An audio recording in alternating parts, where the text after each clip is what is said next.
சித்தார்த்த அக்ஷரா நம்ம ஏற்கனவே ஔவையாரோட ஆத்திச்சூடி பார்த்தோம்ல, அப்பவே நான் சொல்லியிருப்பேன் இந்த மாதிரி ஔவையார் வந்து 4 விஷயம், நிறைய விஷயம் சொல்லியிருக்காங்க. அதுல 4 குழந்தைங்களுக்கு 4 விஷயம் சொல்லியிருக்காங்க. ஆத்திச்சூடி, மூதுரை, கொன்றை வேந்தன், நல்வழி அப்படின்னு 4 விதமான நூல். இது குழந்தைங்க கிட்டக்க எப்படி இருக்கணும், நல்லபடியா இருக்கணும், எப்படி இருக்கிறது அப்படிங்கறத பத்தி சொல்றது. அதுல ஏற்கனவே ஆத்திச்சூடி பார்த்தோம். இப்ப நம்ம மூதுரை பார்க்க போறோம். மூதுரை அப்படின்னா முதுமை கூட்டல் உரை, அதுதான் மூதுரை. அப்படின்னா நம்ம பழமொழின்னு சொல்றோம்ல, பழமொழின்னா என்னன்னு தெரியுமா? ஏதாவது ஒரு பழமொழி சொல்லி பார்க்கலாம். இங்கிலீஷ்ல சொன்னாலும் சரி, தமிழ்ல சொன்னாலும் சரி. பழமொழின்னா ப்ராவர்ப். இது சும்மா ஏதாவது ஒண்ணு சொல்லு உனக்கு தெரிஞ்சது. Karma is like a boomerang. Karma is a boomerang. அத தமிழ்ல சொல்லக்கூடாதா? வினை விதைத்தவன் வினை அறுப்பான், திணை விதைத்தவன் திணை அறுப்பான் அப்படி சொல்லலாம்ல. வேற அந்த மாதிரி பழங்காலத்துல சொல்லப்பட்ட விஷயங்கள் தொன்று தொட்டு வர்றது. சரியா? அந்த மாதிரி சொல்றதுதான் பழமொழி. மூதுரைக்கு பழமொழின்னு ஒரு அர்த்தம் இருக்கு, வேதம்னே ஒரு அர்த்தம் இருக்கு. ஏன்னா ரொம்ப பழங்காலத்துல இருந்து ஓதப்பட்டு வரக்கூடிய விஷயம் இருக்கு இல்லையா, அதுதானே ஓல்டஸ்ட் வேதம் அப்படின்னு ஒரு அர்த்தம் இருக்கு. இப்ப இந்த ஔவையாரோட மூதுரையில மொத்தம் 30 பாடல்கள் இருக்கு. காப்புச்செய்யுள் ஒண்ணு இருக்கு, அதை தவிர 30 பாடல்கள் இருக்கு. ஆத்திச்சூடியில் எப்படி 109 பாட்டு இருக்குல்ல கடவுள் வாழ்த்து தவிர, அந்த மாதிரி இதுல மொத்தம் 30 இருக்கு. சரியா? முதல்ல இன்னைக்கு நம்ம காப்புச்செய்யுள் பார்க்கலாம். வாக்குண்டாம் நல்ல மனம். முதல்ல நான் ஃபுல்லா படிச்சிடுறேன், அப்புறம் அர்த்தம் சொல்றேன், அப்புறம் 2 பேரும் சேர்ந்து சொல்லலாம். சரியா? வாக்குண்டாம் நல்ல மனமுண்டாம், மாமலராள் நோக்குண்டாம், மேனினுடங்காது பூக்கொண்டு துப்பார் திருமேனி தும்பிக்கையான் பாதம் தப்பாமல் சார்வார் தமக்கு. இதுதான் பாட்டு. சரியா? இப்போ எப்படி நம்ம ஆத்திச்சூடின்னு எதனால சொல்றோம்? அது ஆத்திச்சூடின்னு எப்படி பேர் வந்தது ஞாபகம் இருக்கா நான் சொன்னது?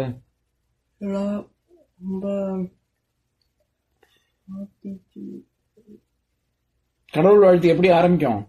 ஆத்திச்சூடி அமர்ந்து தேவனை ஏத்தி ஏத்தி தொழுவோம் யாமே. Very good. அந்த காலத்துல நூல் என்ன வார்த்தையில ஆரம்பிக்குதோ அந்த வார்த்தையவே நூல் பேரா ஆக்கிடுவாங்கன்னு சொன்னேனே, அப்படியும் ஒரு மரபு இருக்கு. அந்த மாதிரி இங்க காப்புச்செய்யுள் என்னன்னு ஆரம்பிக்குது? வாக்குண்டாம்னு ஆரம்பிக்குது. அதனால மூதுரைய வாக்குண்டாம் அப்படின்னே சொல்லுவாங்க. சரியா? எப்படி ஆத்திச்சூடின்னு சொல்றாங்களோ அந்த மாதிரி வாக்குண்டாம்னு சொல்லுவாங்க. இப்ப பாட்டுக்கான அர்த்தத்தை பார்க்கலாம். இது வந்து பிள்ளையார வணங்குற பாட்டு தான். ஆத்திச்சூடி அமர்ந்த தேவனை ஏத்தி ஏத்தி தொழுவோம் யாமேங்கிறதும் பிள்ளையார் தானே, அது மாதிரி இதுவும் பிள்ளையார பத்தின பாட்டு தான். இத படிக்கும்போது எப்படி படிக்கணும்னா, துப்பார் திருமேனி தும்பிக்கையான் அப்படின்னு. துப்பு அப்படின்னா இந்த என்னென்ன அர்த்தம்லாம் உங்களுக்கு தெரியும்? துப்பு, உனக்கு இதை செய்யறதுக்கு கொஞ்சமா துப்பு இருக்கா அப்படின்னு கேக்குறாங்களே, அதுல துப்புன்னு என்ன அர்த்தம்? உனக்கு இந்த இது கூட இல்லையா? என்ன இல்லையா?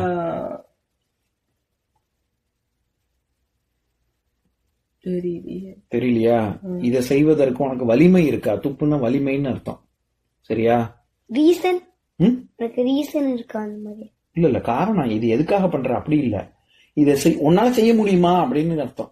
உனக்கு கொஞ்சம் கூட துப்பே இல்லையே அப்படின்னா உனக்கு கொஞ்சம் கூட, ஆமா, உனக்கு கொஞ்சம் கூட செய்யறதுக்கு உனக்கு சக்தியே இல்லையே, நோஞ்சா நாட்டு செய்யறியேன்னு அர்த்தம். சரியா? அது ஒரு அர்த்தம். தூணு துப்புறது இருக்குல்ல, உமிழ்றது, அதுவும் ஒரு அர்த்தம்.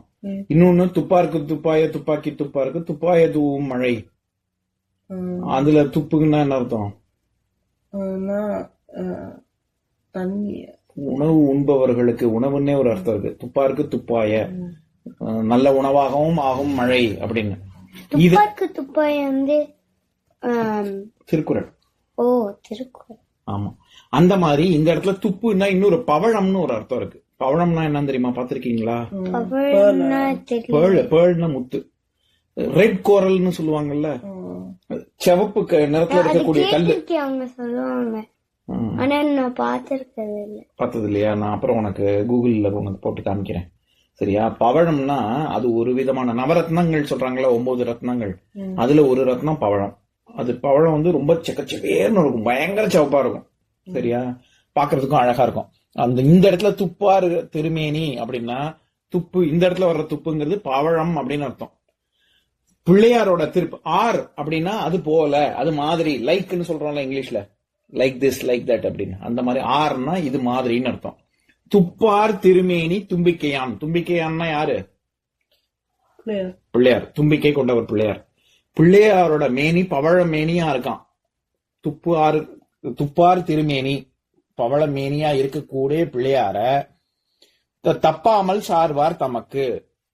எப்பவுமே தப்பாமல், கொஞ்சம் கூட தப்பாம சார்ந்து இருக்கிறது. எப்பவுமே அவரை வணங்கினா நமக்கு என்னென்னலாம் கிடைக்கும் அப்படின்னு தான் முன்னாடி சொல்றாங்க. வாக்குண்டாம், வாக்குன்னா என்னது? வாக்குனா ப்ராமிஸ். வாக்கு கொடுக்கறது பிராமிஸ். இன்னொரு அர்த்தம் நல்ல பேச்சு இருக்கும்னு அர்த்தம். நம்ம வாயை திறந்தா நம்ம சொல்றதெல்லாம் பலிக்கும். அப்பேற்பட்ட ஒரு சக்தி கிடைக்கும். வாக்குண்டாம். நல்ல மனம் உண்டாம். நல்ல மனம் இருக்கும்னா எல்லாம் ஒரு கெட்ட விஷயங்கள், ஒரு யாருக்கும் தீங்கு நினைக்காம எல்லாருமே எப்பவுமே நல்லதே நினைக்கக்கூடிய ஒரு மனசு. நல்ல மனம் உண்டாம். மாமலரால் நோக்குண்டாம். இந்த இடத்துல மலர்னா நான் எப்பவுமே என்ன சொல்லிருக்கேன், மலர்னா எந்த மலர்? மலர்னா பூ. மலர்னா பூ. எந்த பூவை சொல்றாங்க இங்க? மாமலராள் அப்படின்னா யாரு? லக்ஷ்மி. ஆமா, மலர்னாலே அது தாமரை தான் குறிக்கும்னு சொல்லிருக்கேன்ல. அதனால மாமலரால் நோக்குண்டாம். நோக்குன்னா என்னது? நோக்குன்னா நீயா? நோக்குன்னா பார்வை. மாமலரால் லட்சுமியுடைய பார்வைனா என்னது? அருட்பார்வை, கடாட்சம். லட்சுமி கடாட்சம் கிடைக்குமா? வாக்கு கிடைக்கும், நல்ல பேச்சு கிடைக்கும், நல்ல மனசு கிடைக்கும். அதுக்கப்புறம் மாமலரால் நோக்குண்டாம், லட்சுமியோடைய கடைக்கண் பார்வை நமக்கு கிடைக்கும். லட்சுமி பார்த்தா நமக்கு என்ன நடக்கும்? காசு, எல்லா விதமான செல்வங்களும் கிடைக்கும். ஆமா, எல்லா விதமான செல்வங்களும் கிடைக்கும்.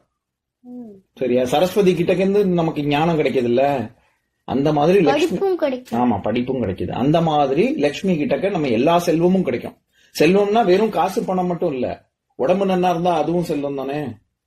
இல்லாட்டி நோய் வாய்ப்பட்டு இருந்தா அது முடியாது இல்ல, நம்மளால நினைச்சதெல்லாம் செய்ய முடியாது இல்ல. எல்லா விதமான செல்வங்களும் கிடைக்கும். லட்சுமி கிட்டதான் படிப்பும் காசும் கிடைக்குமா? லட்சுமி கிட்டக்க காசு கிடைக்கும், சரஸ்வதி கிட்டக்க படிப்பு கிடைக்கும். சரியா? மாமலரால் நோக்குண்டாம். மேனி நுடங்காது. நுடங்குதல் அப்படின்னா அப்படியே ஐயோ நோய்வாய்ப்பட்டு ஏதாவது உடம்புக்கு சளி காய்ச்சல் இருமல் இந்த மாதிரி வந்துட்டே இருக்கிறது. மேனின்னா உடம்பு.